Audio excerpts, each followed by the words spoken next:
Super Cool Radio!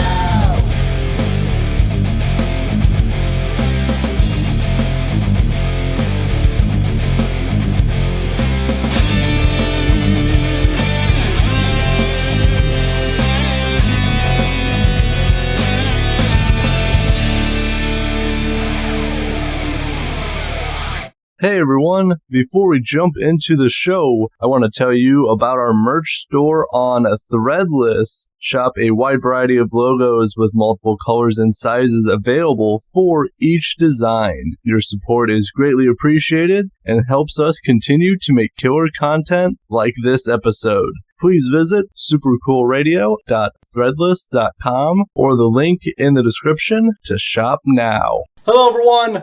I am Matthew Thomas. This is Super Cool Radio. Thanks so much for tuning in on your favorite streaming platform. I got a really cool exclusive interview with Bosstel coming up in just a little bit.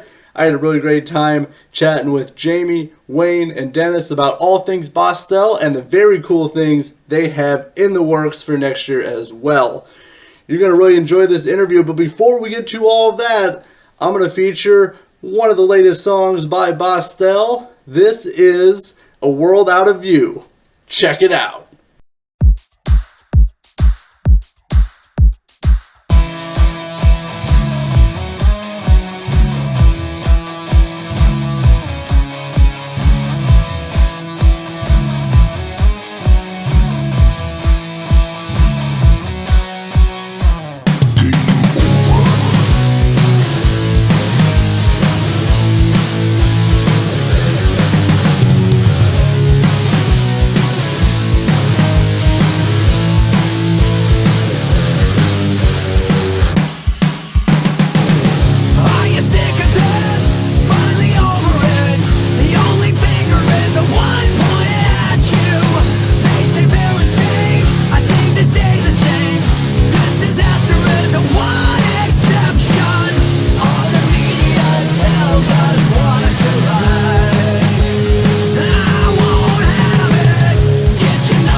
Conspiracy.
am here at the house that Bosstel built, maybe,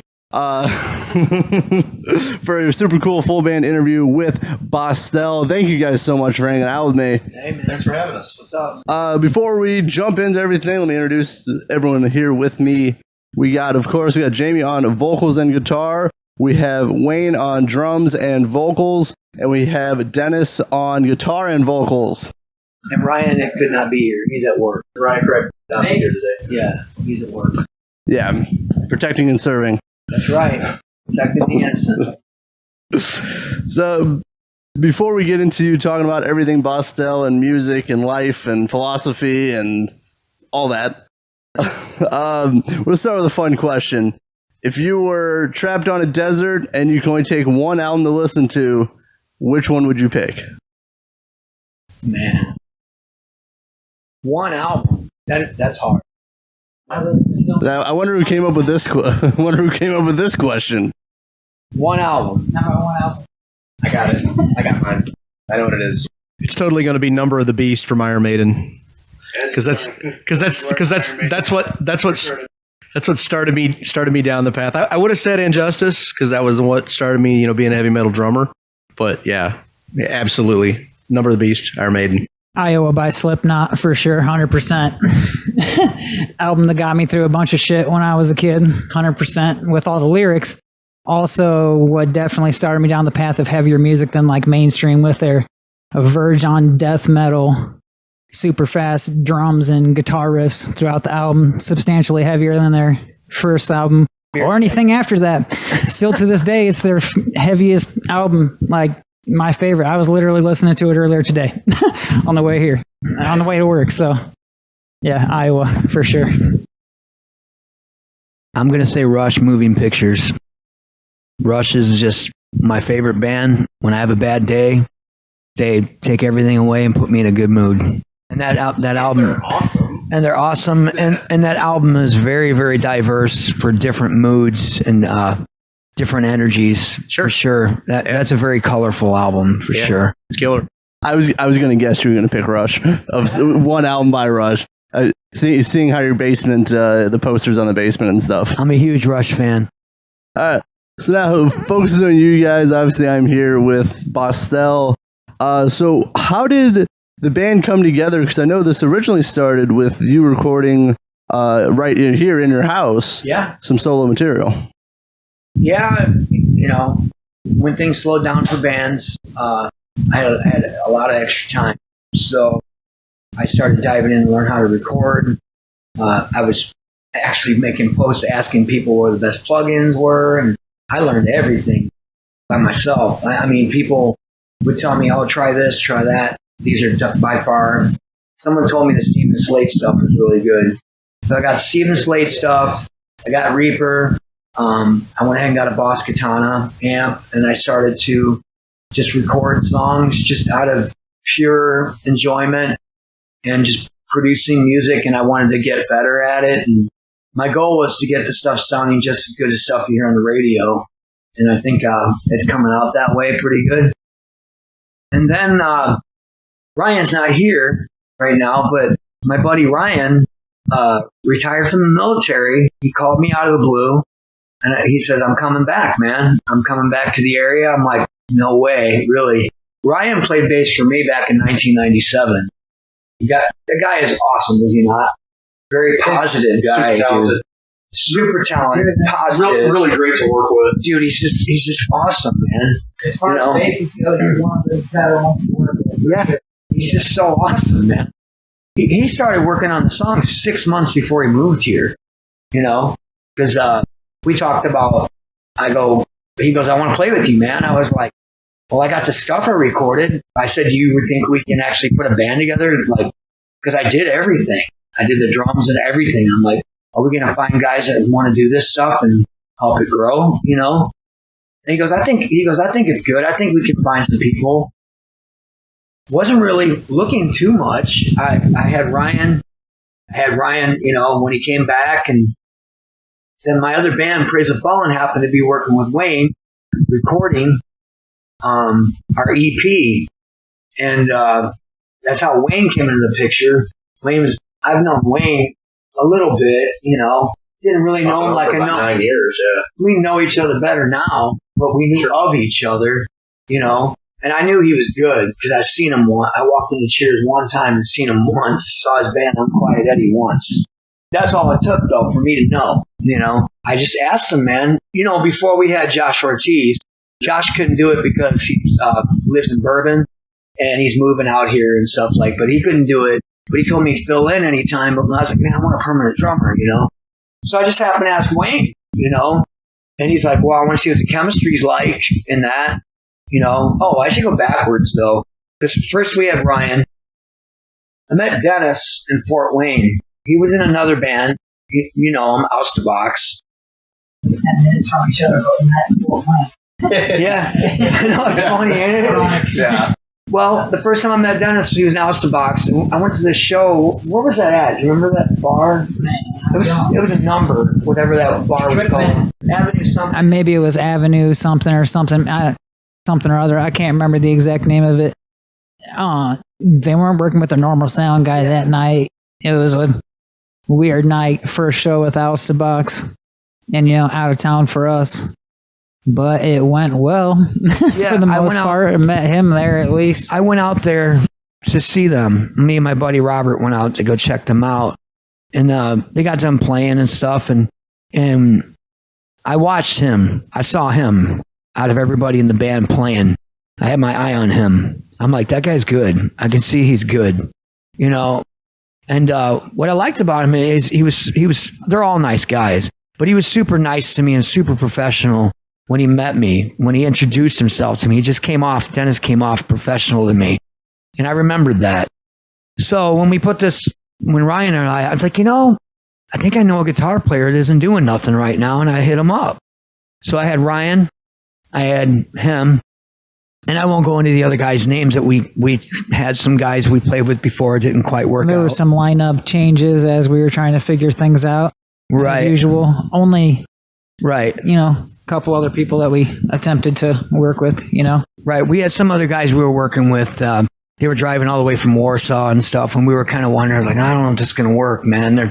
They're kind of far away. We need to be close together, Plus, you want friends to hang out and stuff like that, too. So, just so happened, long story short, Praise the Fallen was recording with Wayne. We were having some problems with these guys. I just thought, I'm going to ask Wayne, see if he's interested. I know he's a good drummer. We don't, being a band like us, we don't play out all the time, so I didn't think it would pull too much time away from him. If he liked the songs, shift it here. He happened to like the songs, He said, this is different. I go, is that bad? Because he usually plays metal, for the most part, and he's like, no, it's good. And he goes, I want to see what the chemistry's like. And we get along great, man. And that's how we're here. Really? And for Wayne and Dennis, what are your thoughts about joining the band? I think Jammie, he really hit the nail on the head. It was something a little bit different. Have a heavy metal project and an electronic, rock project and a couple other things. And this was. Man, my stomach is acting. That was all his stomach. They'll find a way. They'll find a way to escape. Don't let anyone know you're in there. Anyway. To make a long story long, I thought it was something completely different. And it's for anybody that actually knows me really well, knows that I'm pretty eclectic and I like a bunch of different kinds of things. It is different. Within the catalog itself, it doesn't sound. There's some variation, so it doesn't sound the same from start to finish. You go to listen to some things, and all the songs sort of sound the same or whatever. So there's variation there, but in the fact that it is, it's a rock and roll band, and it's been a long time since I've really been involved with something that's just a rock and roll band, and that's what really turned me on about this. Yeah. So you guys both already basically covered a lot of it. Sorry, man. But there's so the reason I joined specifically, other than Jammie asking me and not being involved currently in any project that was actually taking up time playing live or playing out or anything like that. It is really because I just love playing shows. That was the main thing. I miss playing live. It's been a while, wanted to get back to that. Although the music that I typically am into is a lot heavier, a lot more technical. Like Wayne knows, Jammie knows too. He's heard it, but I love playing live. And after joining the band for that motivation, pretty much, and then learning the songs and adding my own little touch with the leads, the songs grow on you eventually. They are well-written songs in the first place with little touch-up and leads and, Wayne's drums, things like that. Like, they start to feel pretty good to play. And that keeps you interested. That's what we're all here for. We all like each other. Yeah, that great feeling. That was the other thing, too. We talked, Jammie touched on the fact that chemistry is super important for me, because not only is it the fact of like, how are we going to create together or not, but it's also that thing where you don't want to be with some other dudes that you just hate. And then you have to try to go on stage, I heard bands act about like that. you like each other. And so this, You have musical chemistry, but you can't. But human chemistry cannot be there. and I don't just, and Had it before and that's many times. that's a thing. So like I said, it was really awesome being with Dennis and Jammie and Ryan, and it's been a really good experience for me. I don't know, you guys. I may be the odd man out where they're like, God, Wayne's here again. No, not at all. No, you've talked about before, the interviews we've done about, not having the brotherhood or the, Yeah, it's important to me, man. or liking people, to the extent. And I think with both bands that, with Praise Fallen and with Bosstel, that you have a great set of players, but also that you guys get along very well. Or at least you're faking it very well right now. It's important. It's important From our therapist. to any band out there. That's important, because you can jump into a band and get excited because the music's great, and everything, and then 6 months, like, God, I hate that guy. I've been there quite a few times, but it took about quite a few times for me to learn too. I'm willing to admit that. So it was important to me. When he said, "Let me sure you got chemistry," I was like, well, what do you mean? When he explained it, I'm like, yeah, I get it, dude. Totally get it. And we'll bullshit for an hour before we even get started in rehearsal. I mean, that's a sign. We get along. We just talk about everything, and Yeah, we actually like each other. yeah, we We're care. not just Facebook friends. Yeah, we care about each other too. We care about our brother Ryan right now. Absolutely. He injured himself. He's got to go through some physical therapy, dislocated his thumb. He won't be at the show, as far as I know, just the show Saturday. We do have some shows coming up. We'll talk about that, though. Yeah, I was going to get into that, but I do hope speedy recovery and pretty quick for him, hopefully, and he gets The bad guys, man, they get hurt. Yeah, exactly. Doing his job. And those bad guys. Right. Yeah, they keep showing up. Do you think they would learn to follow the rules? Guys, man, you got to keep up with that. No, I did. Actually, that was where I was going to go with the live shows next. So you kind of led me in, which is fantastic. So before we really get into the upcoming live shows, Bosstel had the opportunity to open for Otherwise. I was like, probably your first really big show as a band at the Music Factory. So how'd that come about, and how was it performing with them? They needed a band, and I sent them the music, and they liked it, and they said, "Yeah, you're on." I mean, it's pretty good. When you put out a good product, you usually get good shows like that. It helps. Dennis, how about for you performing with Otherwise? Loved it, man. Like I love every show, but no, playing with them was definitely good. Talking to them out back, they're all cool dudes. But the Music Factory is a great venue. They have a great stage. And I can't say playing with Otherwise, there was a little more room on the stage than the last time I was playing at the music venue, where there was like 1 foot period on the stage to stand. So, yeah, playing with them was better than the last time I was at Music Factory. So, I know, I see that. and it sounded great too. All the live sound was good that night. Oh yeah, it was great. It was a good night. I felt bad, got sick after the show. Yeah. Too much too much excitement. Yep. Party till you puke. Exactly. And then once you puke, party some more. Exactly. Yeah, Reset. Yep. you got to party. You got to party some more before you forget that you puked. Right. Exactly. But yeah, it was a great night overall, A lot of for positive sure. feedback that night. We hung out with the guys from Otherwise, and they liked us, and they told me they liked us, and there were a couple other people who thought we were good too. You know, that was our first show. You know, and that was my first time. Also, we're also something Wayne has taught me. The difference with Bosstel compared to the other band I'm in. We use some tracks on stuff. We're using loops and stuff like that, and that's why I also kind of wanted to do this. Is like, oh, this would be fun, something different compared to what I usually do, you know. And it is. I'm having a blast, you know. And Wayne got me into that because I was so anti-track.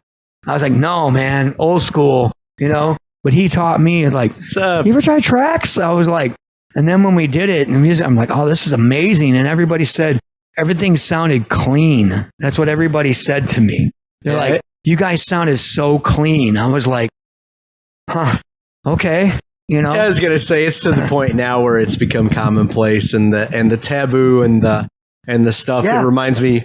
I'm old, so I'm an Advent kid, yeah. and I watched analog give way to digital, and it's not that dissimilar right now, where you've got the naysayers that say, you know, like whatever's going on. Yeah, so it's become commonplace with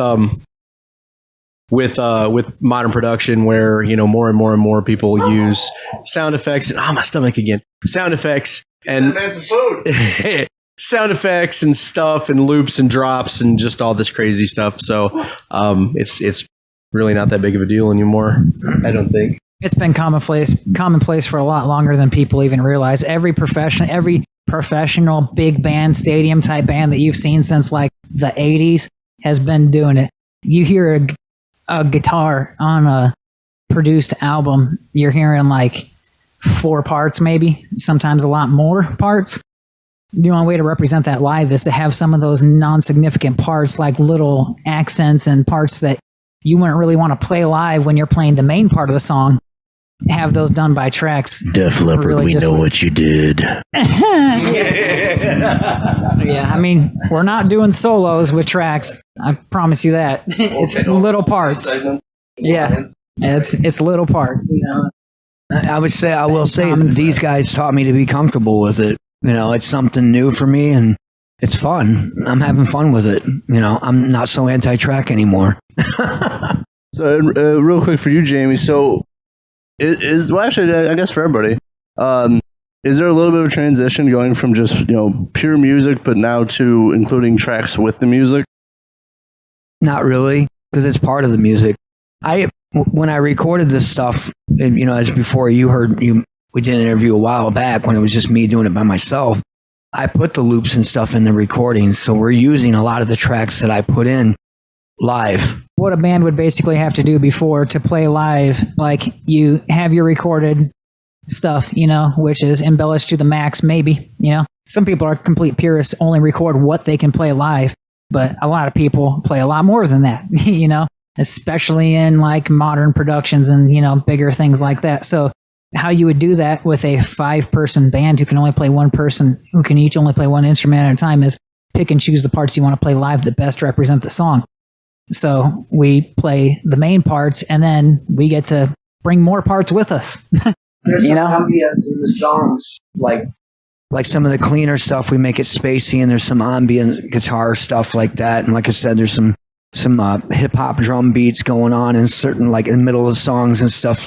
Right. There's no, Right. and for us, like, you know, I think a lot of it, and I'm not going to say that Jammie thought this, but I think a lot of times people, that especially the purists, have a propensity to think that when you say tracks, you mean Milli Vanilli. And, yeah. And I thought that too. Sorry, Milli and Honestly. Vanilli.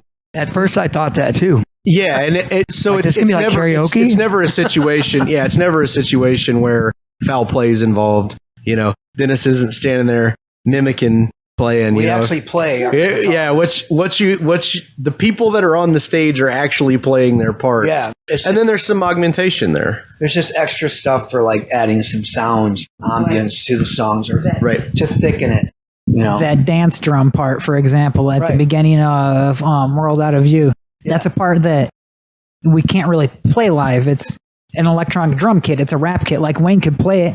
I'm Right. sure he could play it, it wouldn't but sound as thick. it's not. Right. It's not an electronic drum kit. The whole point is to have that electronic rap kit sounding at the beginning of the song, and then kick in with the acoustic kit. Yeah. So, It's perfect like a example dance. of a place you'd want to run a backing track. Exactly, like a dance vibe, and then you got the groove and down the river, you got that beat that comes out of nowhere with just the spacey guitar. It's Mike. You got the spacey guitar with that beat going too.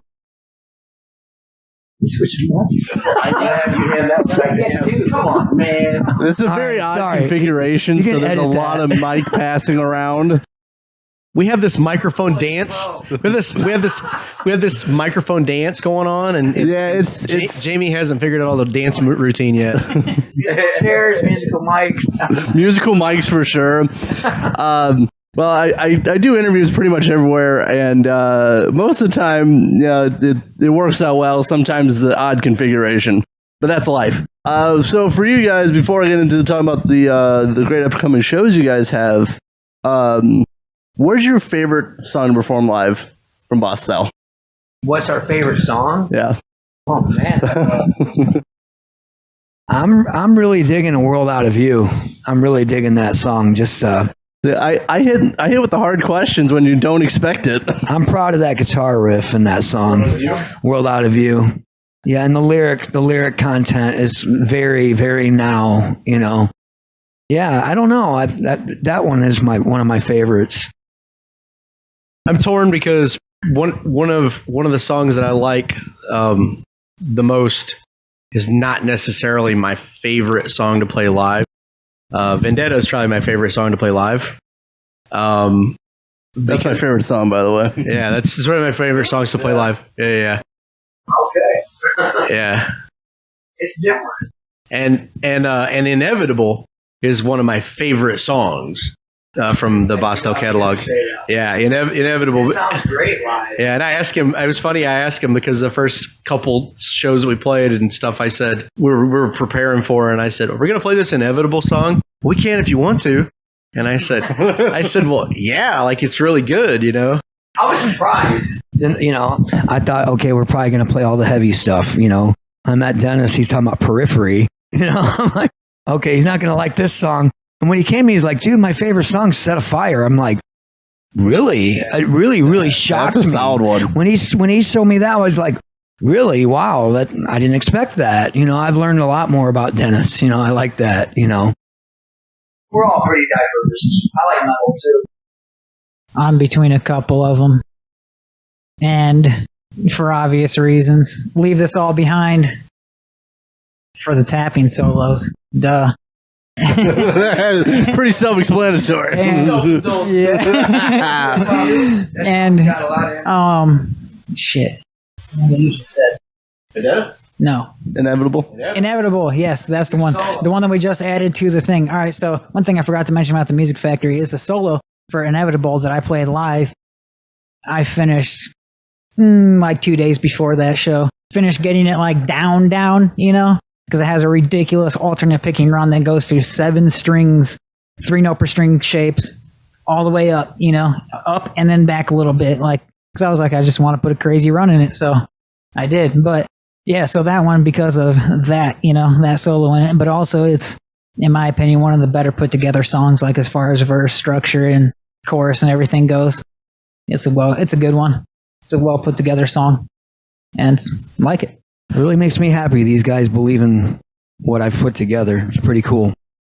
It definitely is, and I didn't think I'd find that. like, how do you feel that these songs that you recorded here are now being performed live? Well, I know a lot of bands do it like this, you know, but I didn't know it would happen to me. I did it totally for something to do and to be productive, you know, because shows were at a halt, you know, and you know, and then when Ryan came along, he said, "Dude, you should put a band together with." I'm like, "Really, man?" I'm like, I don't want to go through the headache of finding people and it not working out. You know, I've had that happen. And that's why it's kind of like, well, I don't know. I might just stay in the bedroom here, dude, and just do it like this. Nobody, you know what I mean? Nobody to argue with or no. But these guys came along and it just works, man. And that I couldn't be happier. Yeah, it's very exciting to take these songs from the bedroom to the stage. That sounds bad, don't it? That sounds dirty. That is dirty. That's the norm. Two girls knew each other. Matt's like, I don't know what to say to that. I was trying to think of a good transition. I got nothing for that. where I was gonna go, because I don't know how you transition out of that anyway. I'm not that good. I'm not. Who was the one late show host with the Irish accent? I forget his name. Can't think of his name either. Yeah, I know. I know who you're talking about. Yeah, I don't know why I can't think of it anyway. He probably could. Right. He probably.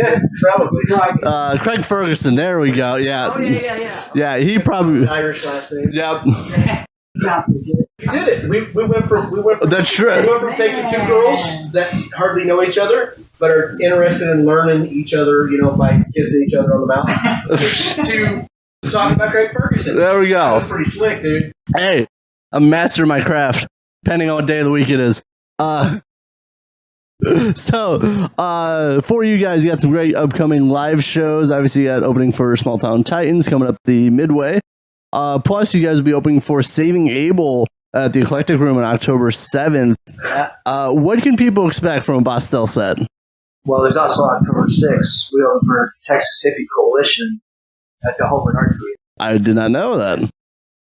Yep, we have that too. So we've got 3 solid. So you're not planning on coming to that show then, huh? It's news to me. 3 solid national shows already in the books. You know, it's pretty cool. You know, to put the work in the way we've done. You know, it's just, you know, we're very grateful. To go along with that, what are some bands that you would like to perform with? Oh man, Who would either compliment you really well or you're just big fans of? all of them. We want to open for all of them. With the Bosstel band? Yeah. I don't know. I mean, A whole bunch of them. Our Lady Peace. yeah, that'd be Blue cool. October. Yes. The Goo Goo Dolls, maybe like at the Morris. Yes. Yes. Are they still around? They're Yeah, coming. they're playing at the They're Morris. coming to What? Morris. Yeah. I didn't know that. Yeah. Bands that I think that people would go to Stone see. Temple Pilots. Yeah. Stone Temple Pilots, like if we could play with them somewhere, you know, like maybe in South Bend at Four Winds Field. Yeah, like if baseball field. if they ever came, You know, if they ever my came there, backyard if they show up. if they ever came there. No, we're literally open. We, like I said, we are very grateful for any opportunity. Yeah. So Justin Bieber, sure. Kid Leroy, We'll have to teach him how to rock. Keep rock. Kid Rock, Kid Rock. I'll bring on the fur coat for that show. right? Right. You gotta get a really big hat too. Big hat and fur coat. Yep. Anyone. Yeah. Yeah. We don't pick country, of course. You know. I don't know. I had a great time with Otherwise. We opened for them again. Adrian and his brother. We hung out after the show. And they were cool. You know. Yeah, I think we fit a little more. Some of the modern rock bands. That's what I was trying to do with the loops and stuff like that. Get a little more modern. That was my idea. That's why I was like, if I'm going to do something outside of my norm, I need to make it somewhat different, you know, and that's why I was doing the ambience and the loops and stuff just for fun, you know. I wanted to do something different. So I think we fit some of the modern rock bands. We could open for Shinedown. We could open for Alter Bridge. Do you hear me, Mark and Miles? There you go. Sure, Mammoth. I'll open for Mammoth. Yes. Hell yeah. Do you hear me, Wolfgang? Yes. You hear us, Wolfgang? Yeah. I think you hear me knocking. I think I'm coming in, and I'm bringing a box of moon pies. Put us on a big stage with, you know, even with the tracks, and Right. to come through, you know. But yeah, I think anybody that'll accept us. Right. Well, Animals as leaders. okay. Then we need to go. And And yeah, AAL's fan base. Yeah. Would go to the beer bar, like just go to the bar and get a beer. Yeah. Whenever this intermission's over, we're gonna come back and watch the Animals as Leader show. Exactly. No, anybody there would hate us for sure. We're not the same music at all. They're just someone I like. I don't know.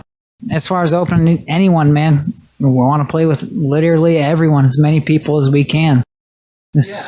Anywhere we can. I mean, that's the way I feel about it, at least. Small Town Titans, and that band's, they're not like as big as some of the bands we list, like Shinedown and stuff. They're great, you know, and it's going to be a great show. And they're already saying it's almost a capacity with that band, and they're not as known as Stone Temple Pilots, Breaking Benjamin, Alter Bridge, 3 Days Grace.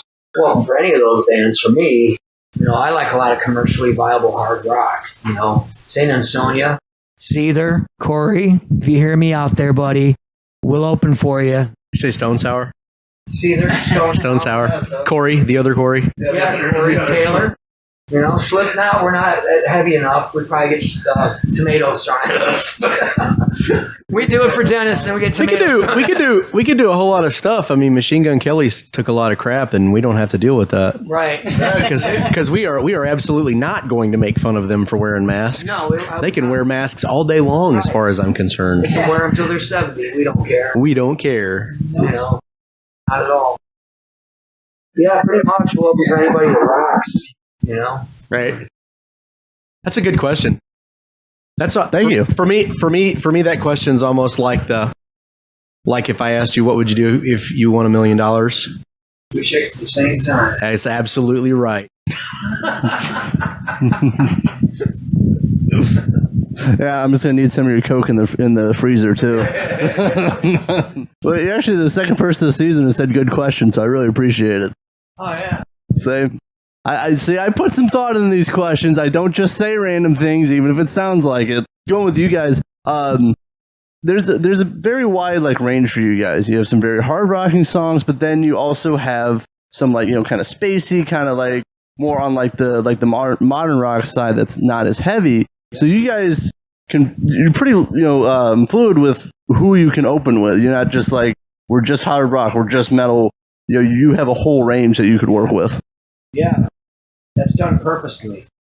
Because we could open for a metal band, or we could open for a pop band.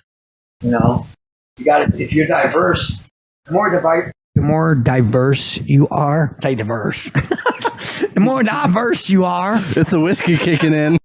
Yeah, the more diverse you are, the more opportunities you're going to get. That's how I feel. Like they said earlier, Goo Goo Dolls. We couldn't open for them playing Vendetta. Whoa, but we could play Inevitable, and we could play Set Afire, So we have the lighter stuff, the textured stuff, the ambient stuff that we could do with a band like that. But then we could also rock with Alter Bridge playing Vendetta and playing, some of the heavier stuff. World Out of View, we could open for Shinedown. Some of these, I'm not gonna lie, some of these songs that I wrote. With my ideas, I didn't, I never steal from another band, but they inspire me. I can say World Out of View was inspired by Shinedown. It sounds like it could be a Shinedown song. I've had people say Set Afire sounds like Audioslave. I'm like, I ain't gonna lie, I was listening to Audioslave the week I wrote it. Why not? Why not be influenced by your heroes, Yeah, but there's a difference between being influenced and just ripping them off. There is a difference. Right. Yeah, that all happened during the 90s. A lot of 90s references here. Oh, yeah. It was. Yeah. Somebody said sample. I feel a lot of the 90s rock, it was raw, but a lot of the 90s bands, they were themselves. You know what I mean? When I say that, I mean, they were like, we're going to do what we want. And a lot of those bands stood out and stood the test of time.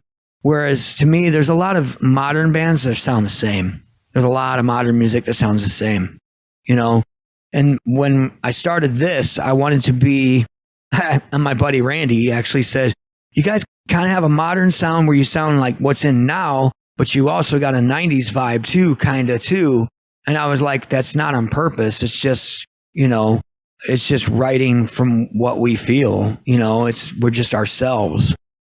When you put yourself into that, you know, it becomes unique. You know what I mean? I won't ever try to copy what somebody else did. I always just be myself, you know? And that's the point of making music too. Yeah. You know, I mean, a lot of people just do it, you know, to sound very similar to a band who's famous and say, hey, you know, they're famous, we should be famous too. Instead of doing it because you like making music. There's a lot of people, they'll hear a song and be like, I could do a song like that. And it'll sound just like that, you know? I didn't do that, you know, with this stuff. You know, I would hear stuff. Also, I know my limits too. You know, I'm not a shredder. I can't shred. This guy can shred, you know? Over here, we'll let him shred on something, you know? And that's another thing too. These guys are going to help me improve these songs and make them our songs. You know what I'm saying? I want to say that too. It's not just about me. It's about all of us together making these songs better. I want to make sure that the direction for the next release is more like Barely Man Enough. I mean, Barely Man Barely Low. Man. Yeah. That's funny you call him that. I call him that too. Oh, Mandy. We're gonna sound like a Barely Man Enough tribute act. It's gonna be awesome. No, it's Jammie hit the nail on the head. It's just keeping the diversity there, and we intend to head into the studio here in a few weeks, and we're starting on the pre-production for our first release recorded together. And with that thought is the whole, you know, sky's the limit. And now we've got four creative forces together with this.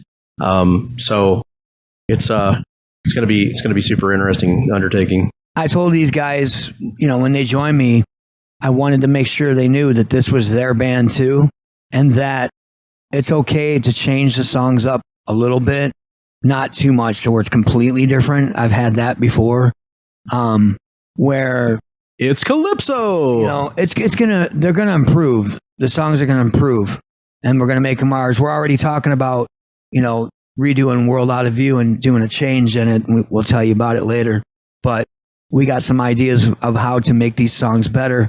Just because they started out the way they did doesn't mean that's how they're going to end up with us, you know. They'll start out with ideas in the bedroom, but now that I've got these guys, this is their band too, and we're going to make it sound the way we all like together, you know. Yeah, all the songs are good bass ideas. This is the way a lot of bands write songs, whether people realize it or not. They might think that everything is, you know, five people coming together and just organically jamming in a room, but usually Those days are over. No, usually those days have been over since the 60s. Like usually it's one person that comes in with an idea and everything is written around it, you know? And if you have an idea in your head, these days you can put drums to it and bass to it. Right. And be like, here is what I actually am thinking of, instead of just playing a guitar riff and be like, hey, can you do this on the drums? And hey, can you do this on the bass? Because that's the way it was a few years ago. Now we can actually get our ideas out in a real way. And that's like what these songs are in the original place. That's how a lot of songs are brought to the rest of their band. Then everyone else puts their personal spin on it. And Jammie's got good bass songs, good bases for the songs. He's great at making things sound good, production skills. And I know lead. You're welcome. Yeah, and I know lead and how to add that to it. So it's going to be a good mix. I think. Well, I think you brought up an interesting point. And then I have another question for you guys. But nowadays with technology, you can show somebody exactly how, like, what is in your head. You can show them this is exactly how I want the song to go. Instead of going, I think it's going to sound something like this. Oh my God, there's a plugin from a company based out of Nashville, Tennessee, whose name starts with a W and ends with an S. No, you can literally hum the tune and it'll turn it into an instrument. I didn't know that. I want it to be a guitar. I want it to be a bass. So we just completely, the wheels are off the bus now. So you literally don't have to know how to play anything. And the other thing is there's a company, I won't mention their name either, but they have these MIDI chord packs now. Oh my And so like you literally buy these MIDI chord packs and it's got, 12 or 14 variations of each chord progression. And then you can build your own from that. Like they've taken all of the musicianship, The skill out of it. Arguably the skill. And I'm sitting here talking and I'm like, I'm sure people probably think that, I'm some old geezer for saying that, but it gets to be that crossing point of the thing that people argue about having backup tracks is how much of it's technology and how much of it is musicality. If it's a sign of the times, because if Bach were here, I'm sure he would kick all of our asses, right?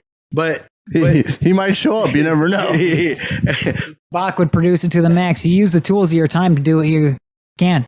Bach used entire orchestras to make the ideas come out of his head. So what's the difference in doing the same thing on our very own with production in a computer, But I don't think he would have needed somebody to write chords for him that he just plugs and plays. The most ridiculous thing. The MIDI chord pack, I'm sorry, but it's the most ridiculous thing in the world. It's not even an instrument. You're literally dropping in notes into a MIDI region for chord progressions that anyone can look up online. You want to know chord progressions? Just like learn how to read chord progressions. It's much easier. You can come up with your own man. There's many, many charts online where you can literally dial in your own notes. All those are sets of notes. Amen. You're literally paying for nothing. Brother. There are people out there that want to be musicians, but they don't want to put the work into being musicians. So they go that route. That's the easy route. And I truly think that a lot of that is kind of what's gone on now. And I'm not trying to dog out anybody. I see the facelift that like Austin and Nashville both have now, where the younger generation, and again I sound like an old geezer, but the younger generation, this next generation of musicians, they show up for these showcases and they show up for these things, and they have these tracks that are like polished and whatever. And there was somebody that I was watching an interview with, and they said that they were watching the showcase, and they said, they went and bought all these tracks. Like, where'd this all come from? Like, no.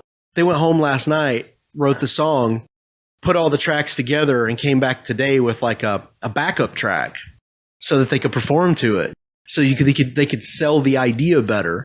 And so some of it's technology for the advancement and the greater good. And a situation like that, it doesn't really bothers me way less than when I hear things where it's like, well, I just hummed into this box and now I have a hit. Well, I don't know. Okay, going way in the weeds, but have you seen these bot-generated songs? Oh, yeah. AI generated songs are like, they'll say 10 plus hours of procedurally generated progressive metal, and it'll be like literally metal presented by AI. The dude runs through how he does his system and everything, how he made it, mapped all the notes of the fretboard on there with common progressions and things like that, picks like random algorithms put together like it's just the way your mind works when you're building songs. I remember seeing some online about a Nirvana style song through AI. Right, yeah. Do you remember that? Yes. Yeah, I remember you can do it that. any style.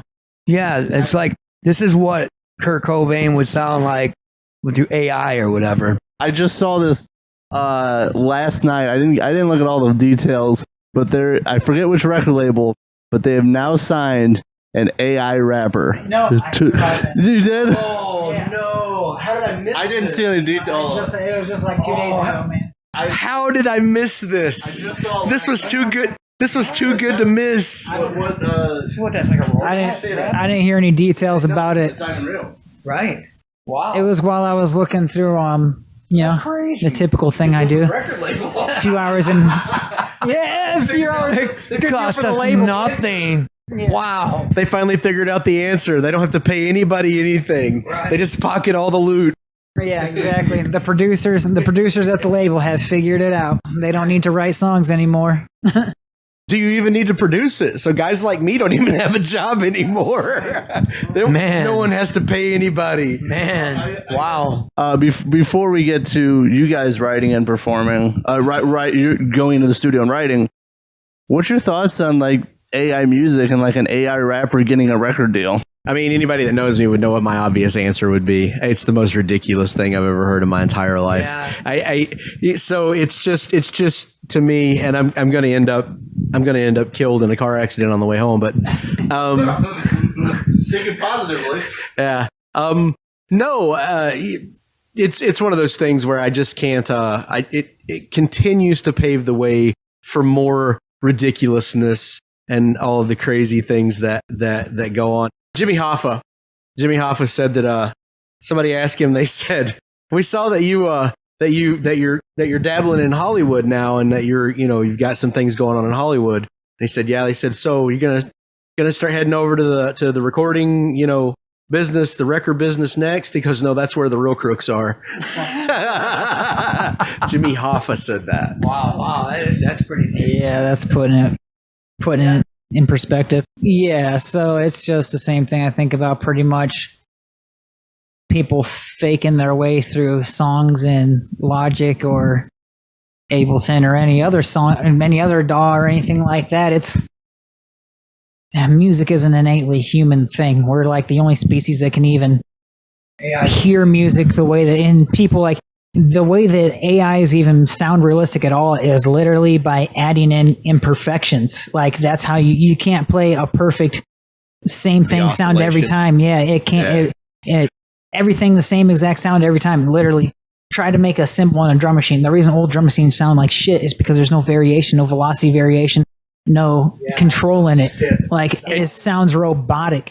Now they've kind of gotten away with that, but still, like you took it from a direction that I wasn't even thinking originally. Like for me, like you're taking it from an absolute, perspective of that angle. In my mind, the first thing I think of is the label, and if a label signed an AI rapper, what are they thinking about? They don't have to pay anybody anything, and that's where my mind goes. That's exactly what they're thinking. Is the money aspect of it, and I'm not trying to be any kind of way, but yeah, that's the first thing I think of, and I'm supposed to say that I'm not too sure that they didn't think about that too. No, they definitely thought about that too. They 100% thought about that, and that's what they're thinking, and it definitely opens the door for more of that shit to go on in the future. That's what sucks about it.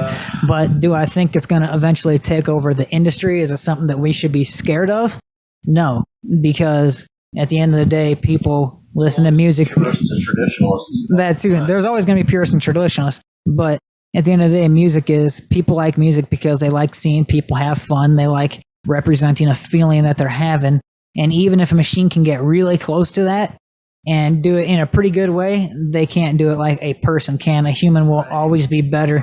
And who knows, machines, even if some machine AI comes up with some new crazy concept in music theory, we can learn it and do it just as well and branch off on it. You can't. Machines think in numbers, humans think in ridiculous ways. Emotions, that's what makes music. That's what makes music what it is. I think it takes the emotion away because each individual person has a different emotion. Each individual person has a different emotion or a different way of expressing themselves. That's why we have different artists and not everybody sounds the same.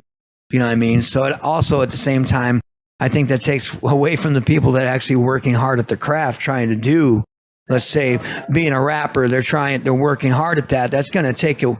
That might be the easy way, but you're taking away from the people that are actually working, on, being a rapper or even a singer. There was a record that came out in at the turn of the century from a Canadian band called Our Lady Peace, and it was a concept album adaptation of a book called Spiritual Machine. I know what you're talking And it's so weird because that record talks about how all this comes to be. And it's kind of scary. There's a spot at the end where she's talking to Ray Kurzweil, and she says that she was going to try and write a song that only a mosh can understand, because it's what humans are called, moshes. And that only moshes can understand, because normally they write in tones and frequencies that are just too high for a mosh to be able to comprehend.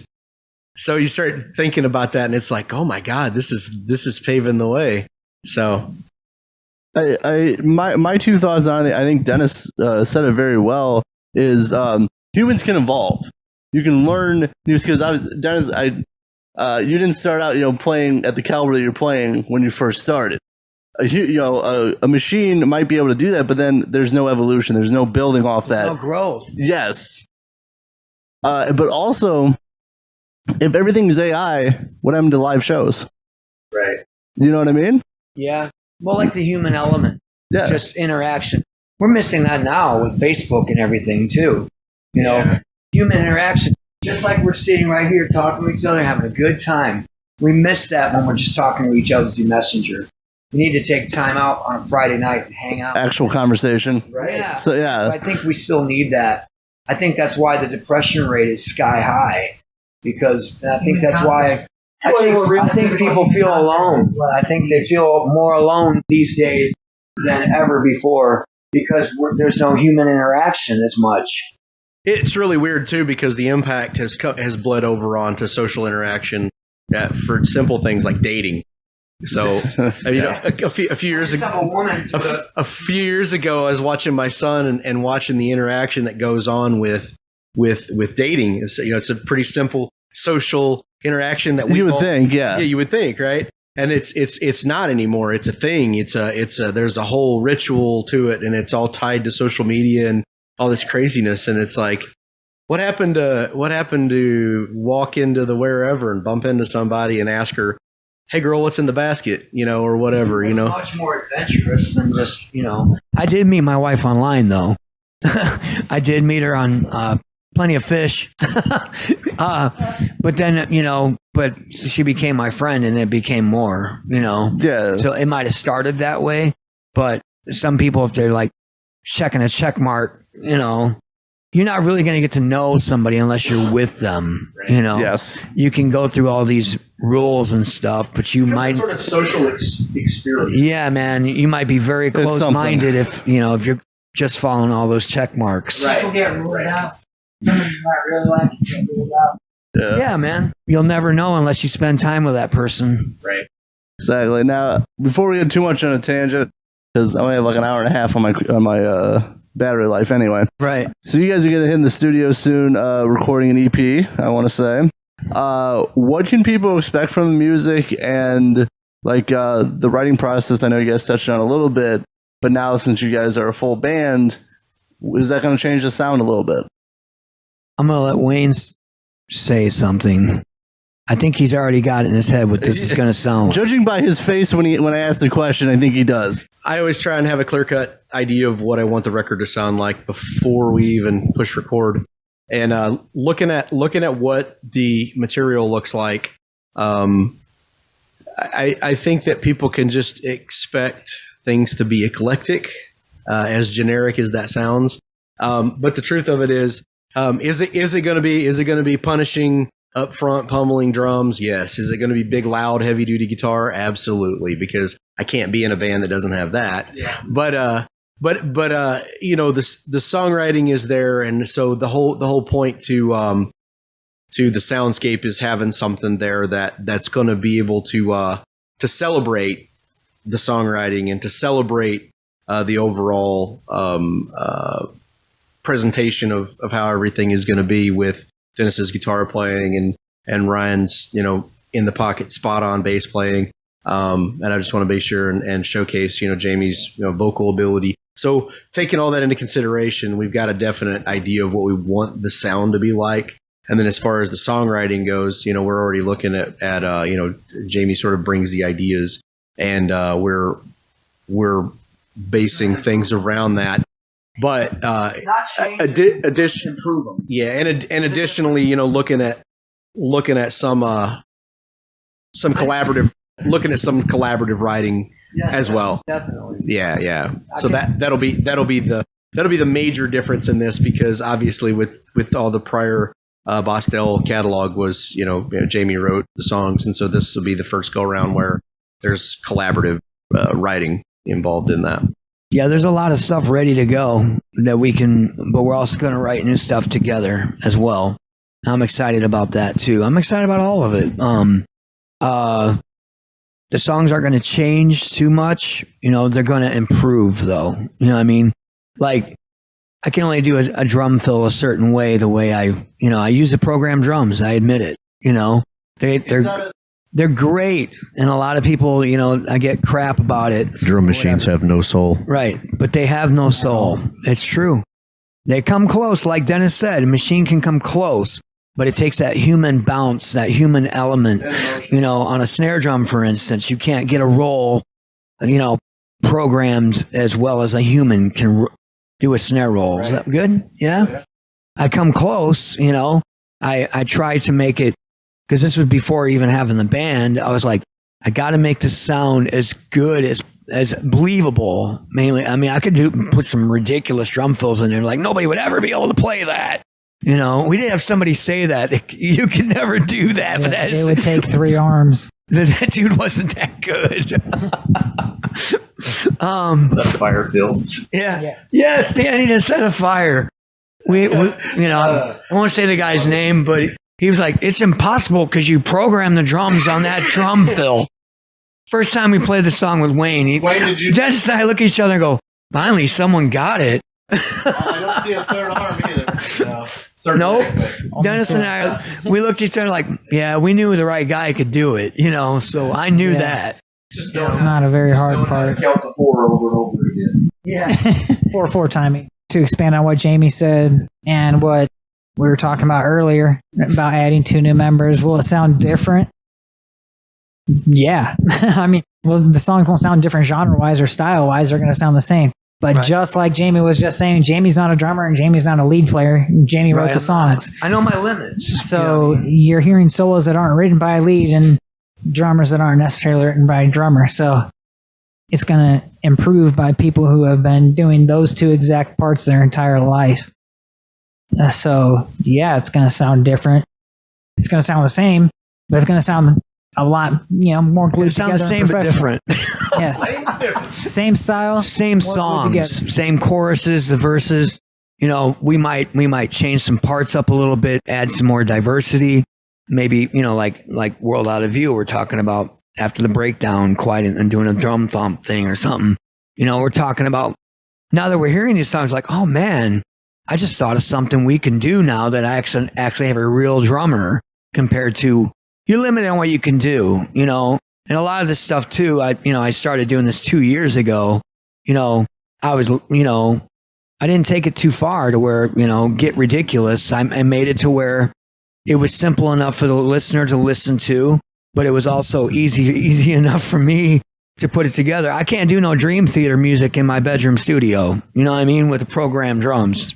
Somebody can out there, I'm sure, but I can't, So I did the best I could at what I could at getting my feelings out and writing these songs. And now it's up to us as musicians to improve the songs. But the soul of the song and the, is that making sense? The soul of the song and the like the chorus, the hooks and everything, nothing's going to be taken away from that, So, the essence. Definitely. And I look forward to seeing like you guys will be, now that you have some really great players, you have a great band with you, the way the songs like kind of evolve a little bit, not only performing it live, but if you do decide to re-record a few of them. I have a question for you. You saw us live already. I have with Josh, but still, you saw. What'd you think of that? Because you heard the songs before seeing them on the stage. What'd you think? I liked hearing them live. Okay. Like, I felt like it had like more soul to it. You know what I mean? Okay. That the studio was good, but it was cool to actually see. Oh yeah, them. It's hard to have soul for just hearing it. Yeah, But I really liked Down the River. Your vocals in Down the River live. You nailed those. Like it was good. Good.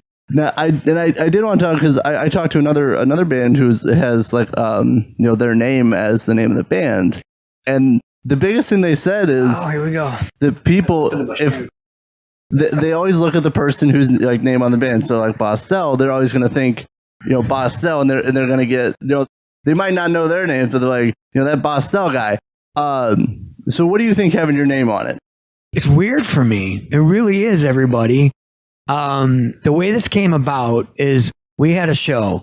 We didn't have a name yet, and I was like, I'm going to put it up for vote. I put it up for vote on Facebook, And we had another name was falling together, and some other names I threw out there, and everybody said you should call it Bosstel. And I was like, are you serious? I was like, that's weird. And he was like, that's a cool name. I'm like, when it's your last name, you're like, You don't think of it. I don't think of it that way at all. It's like Thomas. So for anybody out there who thinks it was about naming it about myself, that wasn't it at all. I put it up for vote, and everybody said that's cool. The majority ruled, and so we just went with it. And this was before Wayne joined it. Dennis was in it, and Ryan was in it. Ryan was like, dude, you should call it Bosstel. I was like, really? He said, what a coincidence. That's my last name. I'm like, next year we'll call it your last name. No, it's just We're going to just change on everybody every year. Yeah, that's what I was We'll going call it your last name. Right. So I know there are some people like, who is this guy calling this band after his last name? Who does he think he is? It's like, it wasn't like that at all. It was totally up for vote because I didn't know what to do. I was like, we had some guys, like I said, these other guys, I've heard, yeah. they were like, we don't like that. And these guys were like, hey man, I'm just happy to be playing part of it. My buddy Ryan, my close friends that I've known for years, like, dude, you should call it this. And I was like, really? That don't sound pompous or anything. I don't want to be like that. I want to come off like that. And they're like, put it up for vote, see what happens. So I put up for vote, and some of the promoters that I work with and stuff, I don't want to give out names, but some of the promoters that I work out with these venues and stuff, they told me you should call it this. And I was like, I'm going to listen to the business. I'm going to listen to the industry. The industry's telling me I should do this, and I'm going to do it. Well, you have outside people, not out, but people other than like it wasn't exactly the direction you were thinking and considering right away. But you had a bunch of other people telling you should do this. Yeah, it wasn't just you. No, I just put it up for vote, and the majority ruled. That's long story short. That's what it was.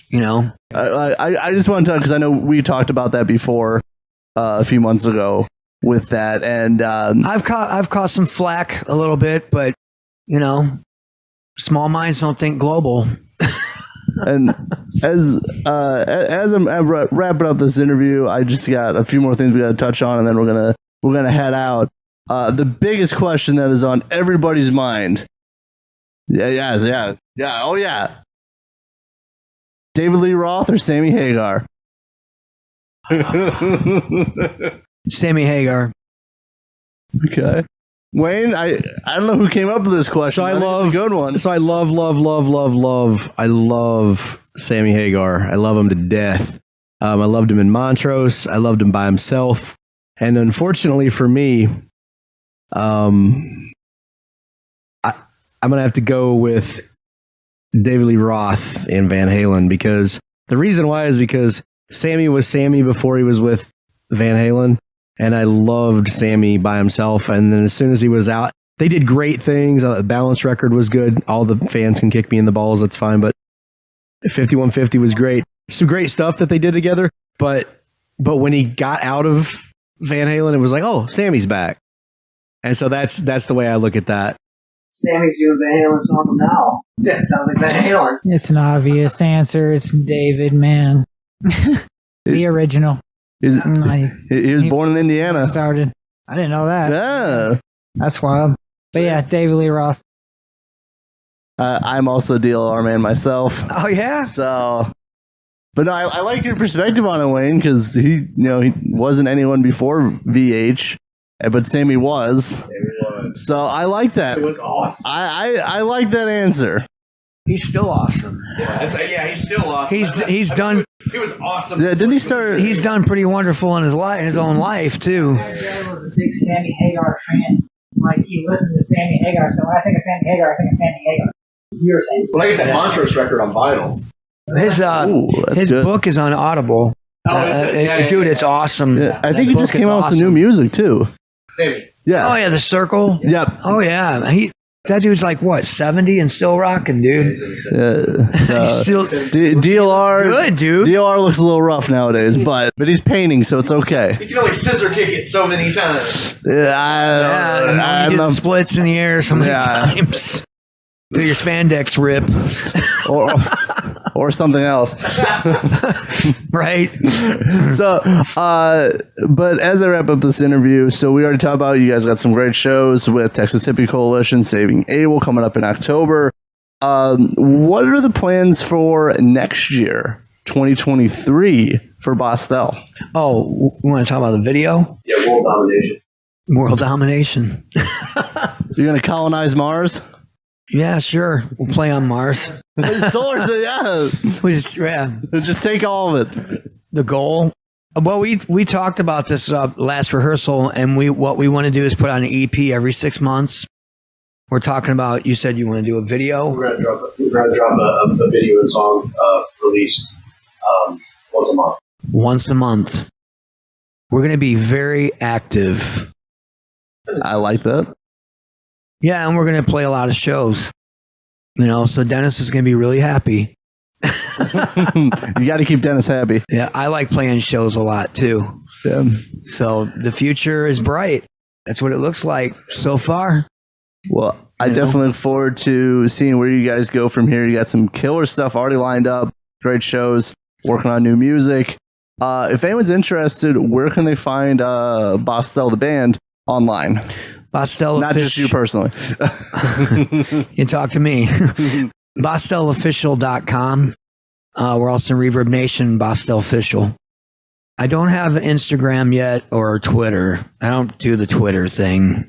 Just a website, and Facebook too is Bosstel Official. I'll drop those links in the description of this podcast as well. Please check out Stream Support. Give a like to Bosstel. As I wrap this up, anyone got any final words they want to say? I just want to say thanks so much, Matt, for having us. It's been really, really awesome. We appreciate you very much. Yeah, I was going to say the same thing, man. Thanks for coming through. Thanks for talking to us. Thanks for giving the chance to talk back to you. Well, I really appreciate it. Had a great time hanging out with you guys. For Dennis, Wayne, and Jammie of Bosstel, I'm your host as always, Matthew Thomas. Thank you so much for watching and listening to Super Cool Radio. And remember, stay frosty. This guy knows. I just started getting into recording. Recorded a bunch of songs. Wasn't even thinking about forming a band at all. Long story short, my buddy Ryan, I've known him since 1997. This is Ryan Kripe on bass over here. Yeah! Woo! He's in the military. He was gone. I don't know where you were at, Texas. I think it was Texas. Yeah, he said, I'm moving back, dude. I want to play with you. I was like, well, I got these songs recorded. So I got these guys, thankfully, they liked what we're doing, and I hope you guys are enjoying it too. So our recording project, it went from a bedroom studio to the stage. So believe anything can happen. That's all I got to say. Right. Mr. Dennis Kilton on lead guitar over here. Wayne Russell on drums. Yeah! Again, I'm Jammie Bosstel. Yeah! We do have some vinyl over here. There's 7-inch vinyl over here. Talk to Randy over here. We got a disc. We got vinyl, bro. If you got a record player, we got vinyl. Record player? What's a record player? You gotta have a record player, though. Or you can collect it and hang it on your wall or What's whatever. a record player? We got one more song for you, and it's funny, my wife's not here tonight, and she'll probably crack up, but I don't know how many women out there watch ID Channel, but this was inspired by ID Channel, that's all I'll say. This song is called Down the River. Woo! Body fell by the river, toe tag